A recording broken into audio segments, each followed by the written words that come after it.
I discussed Haiti's future with Jake Johnston, a research associate at the Center for Economic and Policy Research.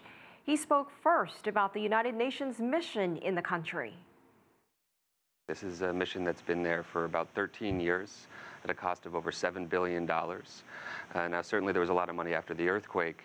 And I think, obviously there's still a long process going. There have been improvements. But I think when you look at the legacy of MINUSTA, you're talking about a mission that was there ostensibly for security, and that in reality has been more about political and economic control of a sovereign nation. And so when you look at sort of its legacy, there's also a whole sort of raft of things that have happened under its watch and while they've been there that have nothing to do with its mandate, such as the introduction of cholera, which has killed over 10,000, which they still haven't put up the resources to address. Hundreds, if not thousands, of cases of sexual abuse and exploitation that have gone unpunished. And so as it transitions into this new mission focused on justice, it's really important that it first addresses its own justice, right, and its own accountability for what it has done in Haiti over the last 13 years. What do you make of the new president and his efforts to rebuild the country? Does he have what it takes to get Haiti where it needs to be? Yeah, well, I think, we're talking about President Jovenel Moise. He's obviously a political newcomer. He was, running a banana plantation before this, one that received generous subsidies from the previous government. And so it obviously has a huge task at hand, right? I mean, he's talked quite a bit about restoring agriculture and, bringing sort of the productive capacity of the country up. Now, it's only been about 4 or 5 months in office, but there's been very little indication that this is occurring in any sort of rapid way. I think when you look at how he came to power through a very flawed electoral process that was contested by various segments of society. And in order to consolidate his power, he's really allied with some of the sort of most retrograde political and economic elite of the country. And I think it's a big question whether he will be able to chart his own course or be a new face on the status quo.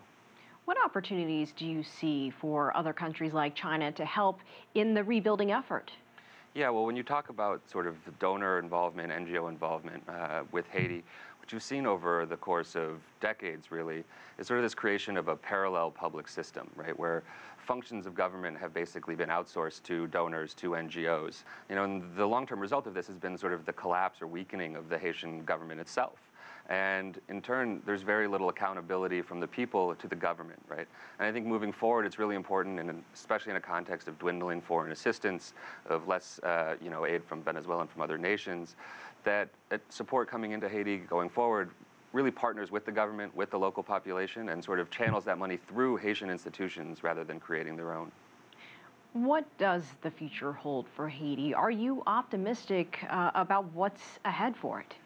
Well, look, I mean, I think Haiti has tremendous difficulties right now. The economy is going through some serious problems. Cost of living has been increasing very drastically over the last couple of years. And this is on top of the recovery not just from the earthquake in 2010, but the Hurricane Matthew, which hit last year and just devastated the southern region of that country. And so there's obviously huge obstacles to moving forward.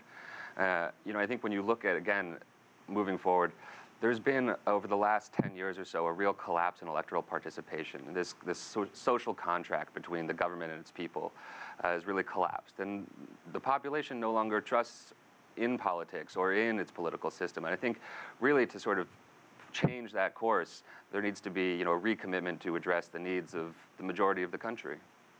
All right, Jake Johnston, thank you so much for your insight. We appreciate it. Thanks for having me.